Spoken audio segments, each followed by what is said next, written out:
સંસ્કૃતિએ માધવમાં છુપાયેલા કેશવને કદાચ ઓળખી લીધો છે. હવે એની પૂછપરછના પગલા ઘર સુધી ના આવી જાય. ખબર નહીં કેમ પણ આજે મંદિરમાં મને જે ઓલી છોકરી મળી એની વાતો, એનો ચહેરો મારી આંખ સામેથી જતો જ નથી. ખબર નહીં મને કેમ એવું લાગે છે કે હું એને વર્ષોથી ઓળખું છું.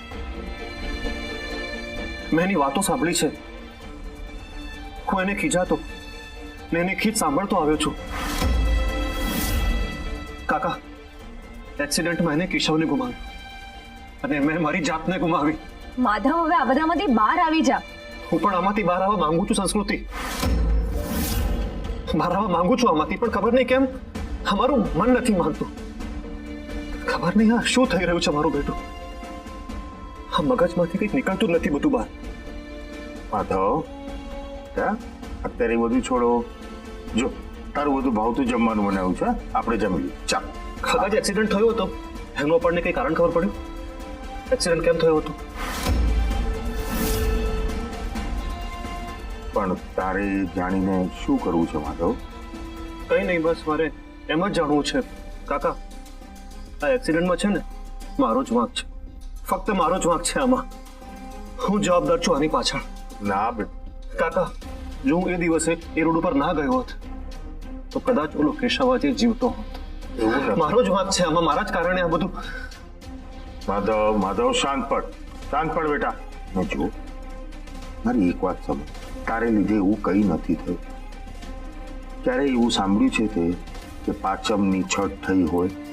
અને એક વાત ધ્યાન રાખજે બેટા, જ્યારે કોઈ વ્યક્તિનું મોત પોકારતું હોય ને ત્યારે કંઈક ના કંઈક તો નિમિત્ત બનતું જ હોય છે દીકરા. પણ કાકા, આમાં એ દિવસે તું ન હોત ને તારી જગ્યાએ બીજું કોઈ જરૂર હોત, કારણ કે એનું મૃત્યુ નિશ્ચિત હતું બેટા. અને હવે કઈ નહીં, જમવા બેઠા છીએ ને ભાણે બેઠા છીએ. ચાલો જમ. સંસ્કૃતિ બેટા, જમવાનું પીરસું. હું જ પીરસું છું. હા, ને હવે જમવા સિવાય બીજી કોઈ વાત નહીં. હા લે કા બેટા. અરે દહીં તિકારી, આ તો મારી ફેવરેટ છે.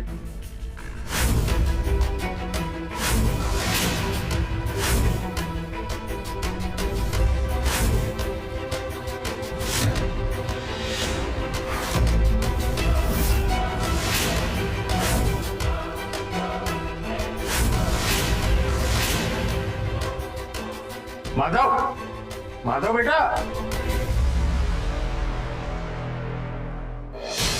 મને તો નહોતું કે તું ઐશ્વર્યાને આવી રીતે લઈ આવીશ. સારા હેતુથી કામ કરતા હોય ત્યારે તમને ભગવાન પણ હેલ્પ કરે. સંસ્કૃતિ, તે ઐશ્વર્યાને એવું તે શું કહ્યું કે તારી સાથે આવવા માટે તૈયાર થઈ ગઈ? ખોટું બોલે. વૈભા, મેં ઐશ્વર્યાને કીધું કે મામાની તબિયત સારી નથી, એમને ચેસ્ટ પેઇન થાય છે અને એ ટેસ્ટ કરવા માટે રાજી પણ નથી. ઐશ્વર્યા ટેન્શનમાં આવી ગઈ. એને મને કીધું કે ચાલ આપણે પપ્પાને સમજાવીએ, અને અમે ત્યાં આવ્યા. સરસ ઇમોશનલ બાનું શોધી કાઢીશ. પણ ખોટું બોલીને મંગળ. મહાભારતમાં ભગવાન શ્રી કૃષ્ણએ કહ્યું છે કે કોઈના હિત માટે અસત્યનો સહારો લેવો પડે ને તો કોઈ અફસોસ નહીં કરવાનો. વૈભા, હવે ઐશ્વર્યા ટેન્શનમાં હશે. એ બિચારીને રાતનો ઉજાગરો થશે. પણ તે એના હિત માટે જ કર્યું છે ને.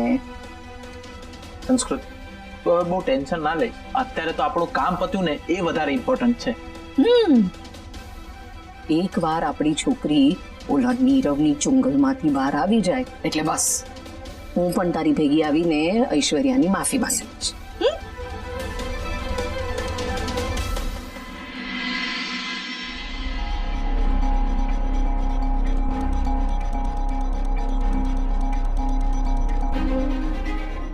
માધવ, આ શું કરે છે તું? મારી મદદ કરશો તમે?